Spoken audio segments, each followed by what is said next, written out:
Hi guys, thanks for joining us. We had a brief chat beforehand. Werner and Dalian, sorry, I didn't read one. Yes, welcome to our podcast, and thanks for making the time to come and have a chat to us. And yeah, thank you very much for joining us. It's very nice to have Werner Opperman back again. We had him on a previous podcast, and as a result of some very exciting news that they have been able to share in the last month about a big deal that they have facilitated, we thought we would invite Werner back, and he's joined us with his team. So welcome, Werner. Would you please introduce your team and tell us about your exciting news? Well, hey guys, thanks for having us again. So yes, so it's Werner Opperman. So I'm responsible for Agrarius. It's the agricultural focus unit in the 24 group. We invest across the entire agricultural value chain. I'm joined by Dalian. She's head of operations and finance of our team. And we've got Ridwan. He's one of the senior transaction principals in the investment team. And we specifically ask us to tell some developments in Agrarius.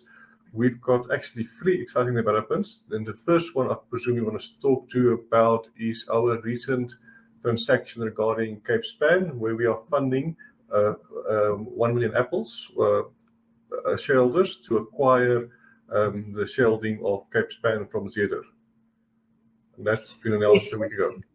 That's very exciting for people in the fresh produce sector to hear about that. So yes, please do tell. and tell us quickly how you connected to what you just said before we started recording. So while we have a agricultural media business, my roots are in a table grape farm. My parents used to be table grape farmers, and my husband and I also farmed with table grapes. And all our produce was exported through Cape and then later CAPESPAN. So there's a very long history to this company, and it's exciting to hear that there's going to be a change and new impetus and excitement happening to this company. So we look forward to hearing from you. So I'm going to start off by just giving a high-level overview of the transaction.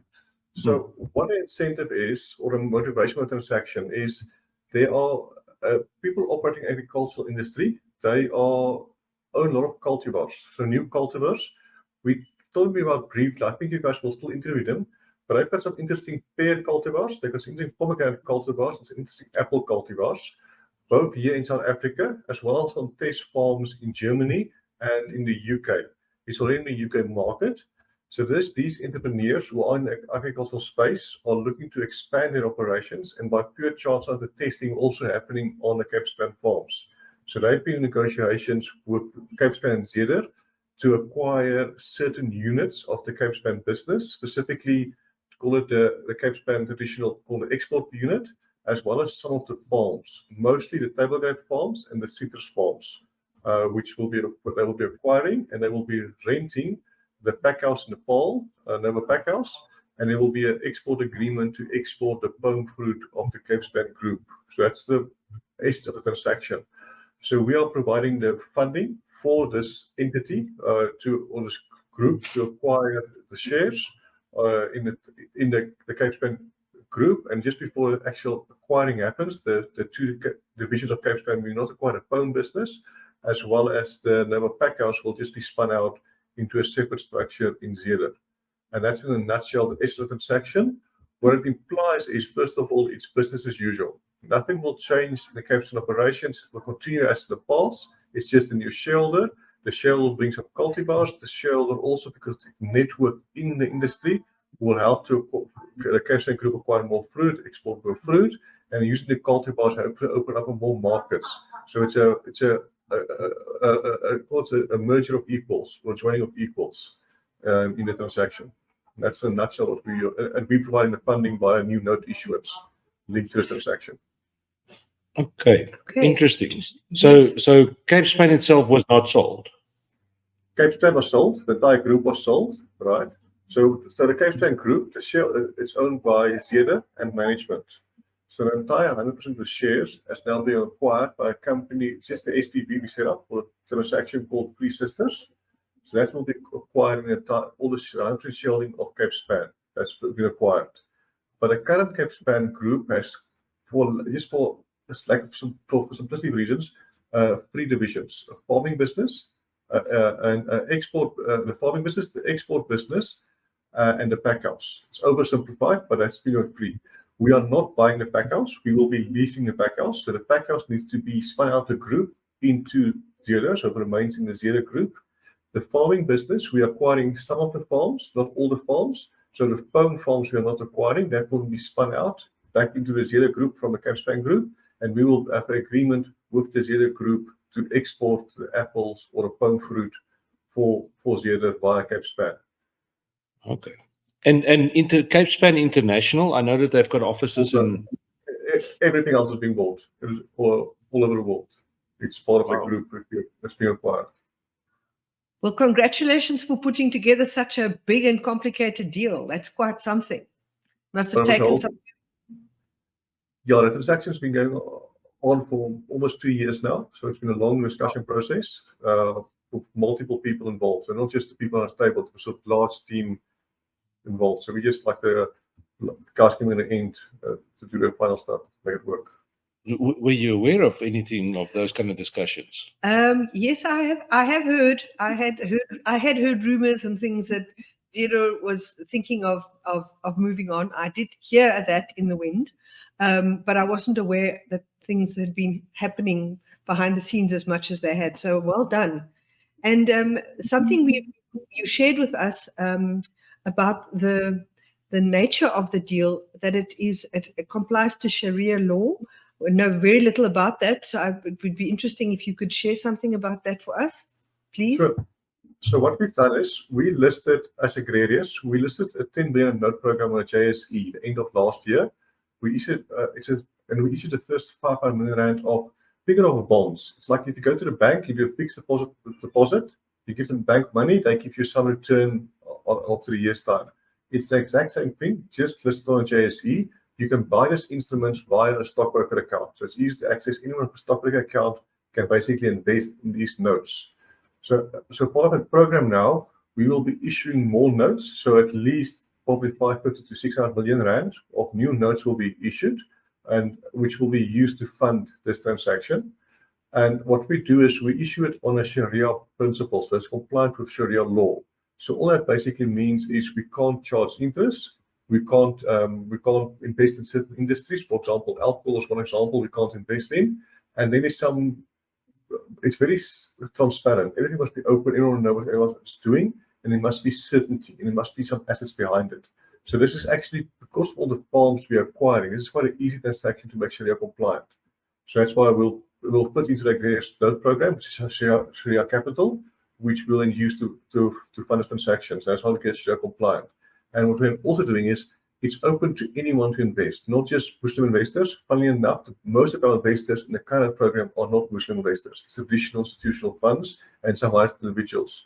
So if anyone actually wants, like you mentioned previously, we're shareholders in CAPESPAN, this is your opportunity to become a shareholder again in the CAPESPAN group by literally talking to your stockbroker, and you can literally buy these instruments from your phone effectively. So we're creating an investment vehicle for people to invest in agriculture very efficiently. Okay, and is the interest from the general public to invest in somebody like CAPESPAN? I don't even think a lot of the people out there even know who CAPESPAN is, for instance. So people have interest now to invest in alternatives. You probably noticed the market is not as positive as of late, so people looking to diversify the opportunities. So agriculture is being one as a low correlation with the traditional investment asset classes. So what this gives you now is access into agriculture. So from a pure diversification perspective, there's interest from it, but then the return is quite decent. Our current note yielded, well, the current note we issued is yielding 13.25% return. For the last year, on average, I think it worked out to 11.5%. We just paid a coupon yesterday. So if you invested with us since October last year, your return would be 11.5% for the year. For the year, wow. Okay. So well, and I ask these questions because I don't know. Last time when we spoke, it was the same. I had a lot of questions about a lot of things. So is there a limit to the amount that can be invested? Can I literally take 500 Rand and buy shares for that and just leave it there, or do I need to put in 1,000 or 10,000 or million, or what is there anything like that for this kind of? What we've done traditionally, this is more in the fixed income world, so fixed income instruments, and there's normally minimums for R1 million, and then the instruments trade in batches for $1 million. We want to democratize not just agriculture investing, Sharia investing, but fixed income investing to the SA market. And you'll see we're doing it globally now as well. So technically, you can invest from R1. That's the minimum amount to invest in. Obviously, your overall fees, your monthly stock trading costs not between 50 and 80 rand. So that will make sense. So a few thousand rand would be a good entry point, just to cover your like a typical bank cost. It's not a large amount, but will erode your return. So it's a small amount you can invest. A few thousand rand you will be able to invest in these instruments. And in particular, CAPESPAN for the people that's listening. So what we do is we'll be issuing a note. That note will be, let's say, a timeline of 5 years. So you put your money in now. Every 12 months you'll get a profit participation, like a dividend or a profit share will be declared, and in 5 years' time we will buy the note back. You get your capital back. So that's then what you can do. This note will initially be focusing on a CAPESPAN assets, but there are some other interesting deals we're working as well, similar to a bit more long-term, more asset-rich investments. Not just in SA, there's some nice other investments globally we're looking at. So that if you buy that note, you'll firstly, for the first few months, you'll get CAPESPAN exposure. But then as we put more instruments in or more investments in that note, it will be more diversified into other assets as well.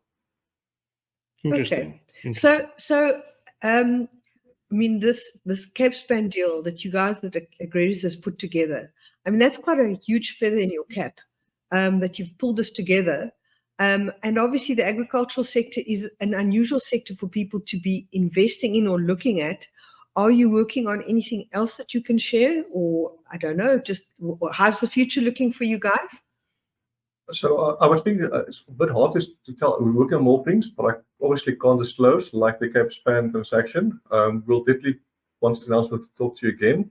I think from a general perspective, from any farmers that are exporting, they're welcome to reach out to us. We work with a lot of exporters, not just CAPESPAN, where we provide working capital for entities like CAPESPAN, but we're also funding other exporters, where we give them capital to pay advances to farmers. So we've got a track record of working with some guys up north, in the northern part of the country, where we give them a large amount of capital. As the farmer delivers their cartons, they get their money immediately, and we get paid when the fruit gets sold. So it's faster money to the farmer, which is quite sometimes critical, not just to pay labor and wages, but also to prepare for next year's harvest. So that's quicker access to capital. So we've got a few exporters we do that with, and we probably do the same now with the CAPESPAN guys. Give them more capital so they can pay advances quicker to farmers. So from a farming community side, we can probably help you with more funding. So that's quite interesting transactions we're doing. Then from other stuff we're doing is a bit more interesting because we have some more ideas and the farming community lost more capital. I'm actually flying to London on Thursday. We are working in the same structure in the UK. So we're working on listing a similar structure in the United Kingdom to raise more capital for global investment. Obviously, a lot of the capital will flow to SA, and we might perhaps do some hard currency transactions. And shortly after, about 2 weeks later, visa pending, at least one will join me for Europe. We're doing some transactions there. And then we actually also going to Saudi. We're doing some transactions in Saudi as well. Wow. So there's some interesting projects. We're trying to channel more capital into agriculture, both for users of capital, immediate capital, but also for investors to get access to agriculture. Oh, fantastic! It's awesome to hear. Wow, very exciting. So I've got another question about this because I'm curious now. Let's say another exporter or a farmer wants to buy shares in CAPESPAN. Do they then become a CAPESPAN? Do they deliver their fruit to CAPESPAN if they buy shares, or can they still run through their own exporting company that they used previously? That's actually a very good question. So you specifically referring to all the encompasses. You become a shareholder in a corporation, and being a shareholder, you get profit, but you're also forced to deliver your fruit. You don't deliver fruit, you get penalties. So in this case, you can be a farmer, not a farmer. Anyone can buy this note. There's no compulsion for you to export via CAPESPAN or export one of our other exporters. Obviously, we would like you to do it because then you're getting some of the money the property exporter makes gets paid back to you. So it just makes sense for you to support your own investors. But there's a few exporters we're working with. So okay, let's say farmer Pietie van der Merwe from Citrusdal wants to buy shares. He's currently, let's say, an exporter with Joseph Fruit or whatever. So he buys shares into CAPESPAN. Can he then contact CAPESPAN and say to them, listen, okay, I've bought shares in the company. I want to export a certain part of my fruit from through your channels. I still want to keep majority with my old exporter, and that's fine. That can be done. Yeah, so any farmer, Paul Cape says, I want to export my fruit, they're going to be a shareholder. Just call them. They'll send their sales team or their marketing team to you, inspect your farm and see, given what your cultivar you have, what you have in your weeks, do they have a program that they can get you the best possible prices? And they can do good service, they'll obviously take your fruit. Oh, fantastic. Werner, you said a lot of things previously, but I want to go back to something you mentioned, and that is the capital required for running a farm. Crop preparation, salaries and wages as the crop is being prepared and coming and before it comes in. That is such important funding for farmers. And I don't have sympathy, I have empathy because I've been there, where you really need that funding to be able to make it happen. And very often the commercial banks don't really understand that they have a agricultural division, but they're not as committed and in there and understanding of the needs of a grower to have that, as they love to the Afrikaans expression, a voorskot, basically money that you get up front, funding that allows you to do all of that. So it's fantastic to hear that you guys are doing that, and I think that there's a huge need for that. If I think anecdotally that people really, really need that. So it's good to know that you're doing that. And also very exciting to hear about all the international expansions you're doing. But just on that note, if you think about all the damage that was done now in these floods, that is not covered by insurance. Things like that can also be covered by that you guys can help the farmers with. So we can come and help. One of the reasons why we want to go overseas as capital, we want to get a bit more longer capital so we can invest for a longer time period. So we can come to the farmers to repair dams, or even, obviously with local provision, build new dams to manage floodwater better. So that's the kind of things we want to do, more infrastructure, more the backbone of the farming. We want to invest that more. There's a need for pack houses, there's need for upgrading equipment, there's need for more helper capacity. That's kind of stuff we're investing now. Oh, yeah. Wow. Well, it's very exciting. I think we need to speak some more after this. Yes, but so wonderful to hear what you guys are doing, and agriculture really needs people like you. And I think it's really great to hear that you're busy with this, and that there's a lot of things on the horizon that are coming. Well, I also need people like you. We need to tell people outside agriculture what we're doing in agriculture.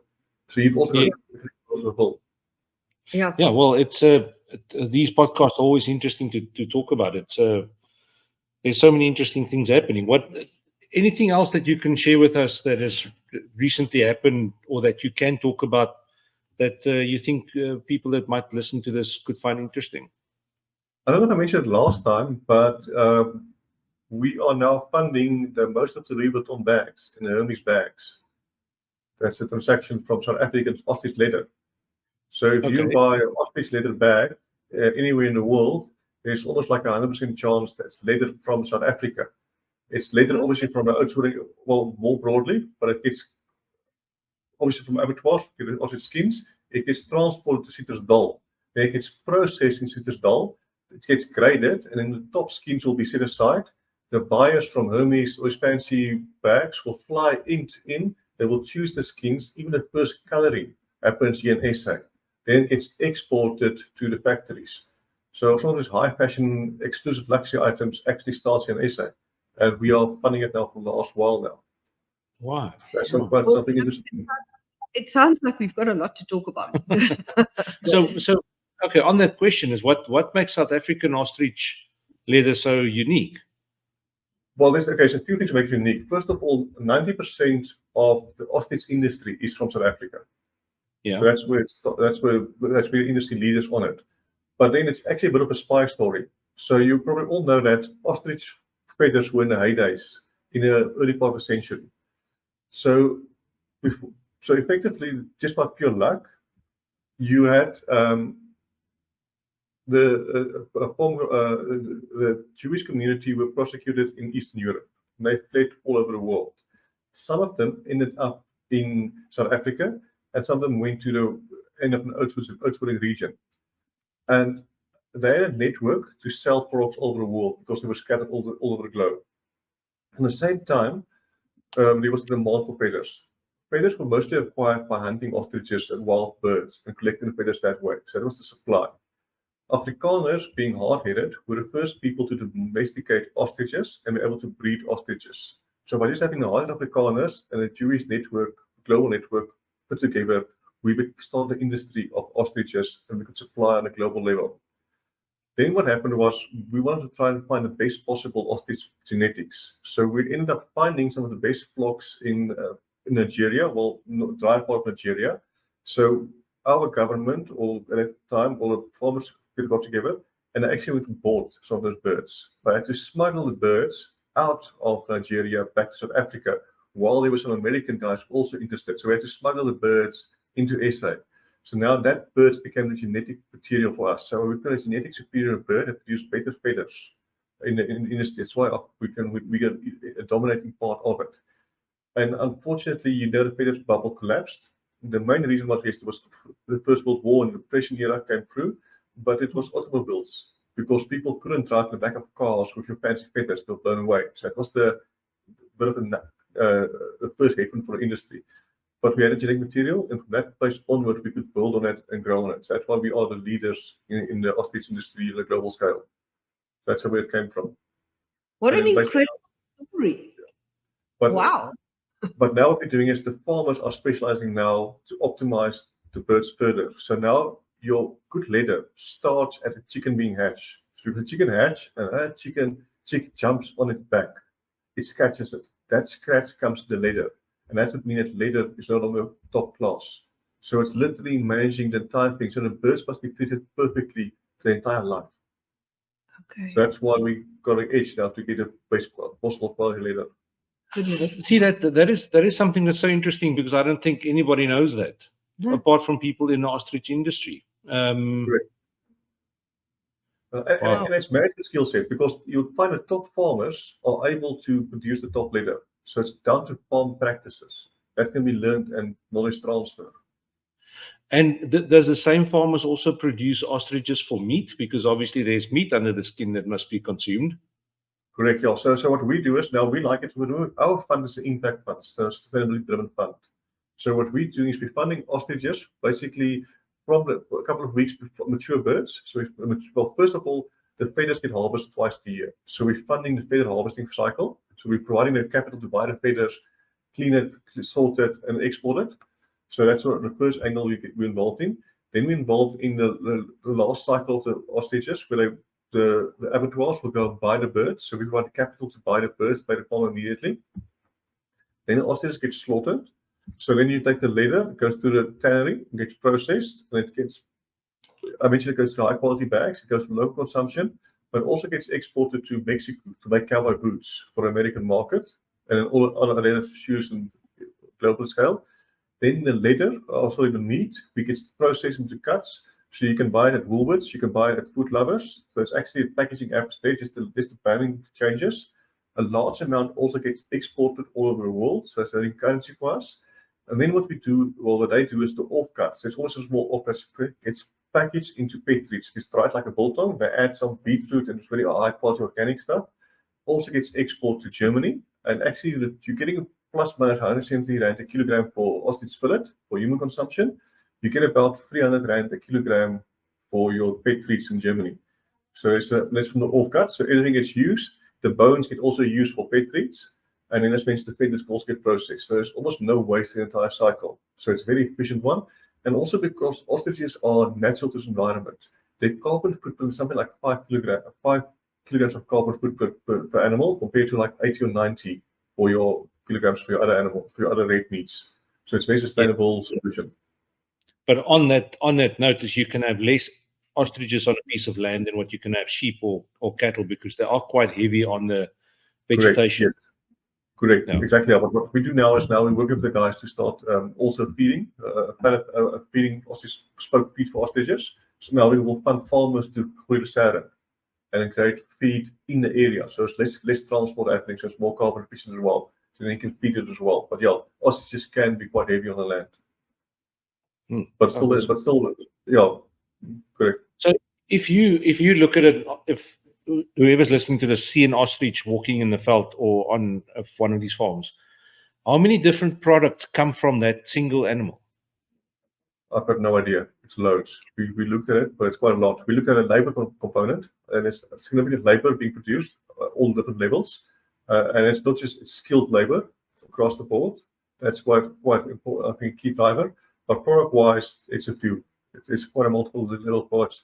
Funny enough, COVID was quite good for the ostrich industry because post-COVID, all the hotels were closed, all the cruise ships were closed. They needed feather dusters, so even your low-quality feathers were in demand. So the problem we now have, there's actually ostriches' feathers being stolen at night. So people steal sheep are actually stealing the feathers at night. What a story! Yeah. I really didn't think we were going to be talking about ostrich feathers today, and this is absolutely fascinating. Okay, and on that topic, with the current avian flu that's happening, is there any issues in the ostrich industry?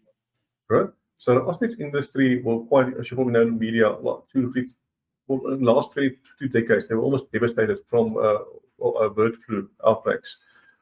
The ostrich industry got together and they are actually well organized themselves. So all the birds, once they hit a certain age, get vaccinated. So the birds are fully vaccinated. And if a bird's not vaccinated, you can't export that meat. So you can't earn the high premium meat. And it's not just a bird. If the X number per, let's say you're a farmer, you've got 100 birds, if you're vaccinated against a tag, if you take that bird out to permission to move it as well, they get blood tests drawn before you actually do anything, then you get to the abattoir. If they arrive at the abattoir and an X number of birds doesn't have tags, the entire crop gets turned around. So the ostrich industry protects the industry significantly. So the bird flu impact should we expect be less than we experience in the chicken industry at the moment. Oh, fantastic. Yeah, because I believe that there's going to be a shortage of chicken and eggs coming in the next month or two. Well, bear in mind, it's a different farming method. Ostrich is a bit more extensive, where chickens are more battery. So it's more environment. So the outbreaks are more severe, whereas ostrich is a bit more scattered by previous outbreaks and working on that. I met an ostrich farmer a couple of years ago when I did an article for the Mark II magazine. And I remember he told us that they were quite severely hit by the avian flu outbreak. But they are here in Tilbach in the Western Cape. So I believe that outbreak was mostly around the Western Cape at that stage. Yeah, so the most of the ostriches are still in the Western Cape being produced or bred. Yeah. Wow. Well, it's incredibly interesting to hear what you're doing, and we really didn't even know that you were involved with that. Is there anything else in particular any other very interesting stories like that you have to share? One maybe in the near future, but it's a bit more boring. It's typical infrastructure. Given where we are now with infrastructure, specifically renewable energy. So that's one thing we probably going to announce another section in the next. Well, we'll come back to you on that. There might be some interesting developments there as well. Okay. Wow. Well, it's really interesting to hear what you guys are doing in the agricultural sector, and the agricultural sector really needs people like you. So Thank goodness that you are there. Do you still we have the question? I've got last time we had the question, we've got another one for you, and you guys can also Anyway. It's a question that all three of you can actually answer. It's from one of our previous guests, and afterwards I can get three questions from you guys. So at least I've got them going forward. Okay, this is it could be a loaded question, if I can say it like that, and it's got nothing to do with what we spoke about. How do you excuse me? How do you hope the country goes after next year's election? Oh. like to go first, or Yeah, you can go. Okay. I think, I mean, what seems to have worked, and I'm going to keep the answer short, but what seems to have worked is, I guess, more collaboration, I guess, across political parties. Right? And the term is, I'm actually not getting the term that everyone uses. What is it, Daniel? Collaboration Yeah, between parties. What is it called? Coalitions. Coalitions, exactly. That's it. So I think we'll probably see more coalition government, and sort of operations across provinces, across wards. I think I have a hope that will keep, I guess, political parties and individuals honest and accountable for what they need to be doing. I don't see a massive shift in power, but I am hopeful that with more coalition will come more accountability and hopefully a gradual improvement. I think the last term by our president was obviously impacted by COVID, and I'm one of those that is sympathetic or empathetic, whichever word you want to use, with the president, given that he had to deal with something that was unprecedented, that wasn't dealt with by any other president. Not to say there hasn't been other usual issues like political instability and the failure from a load shedding perspective and infrastructure and all of those things. But I'm hopeful that things will improve, given we should see more accountability through coalitions.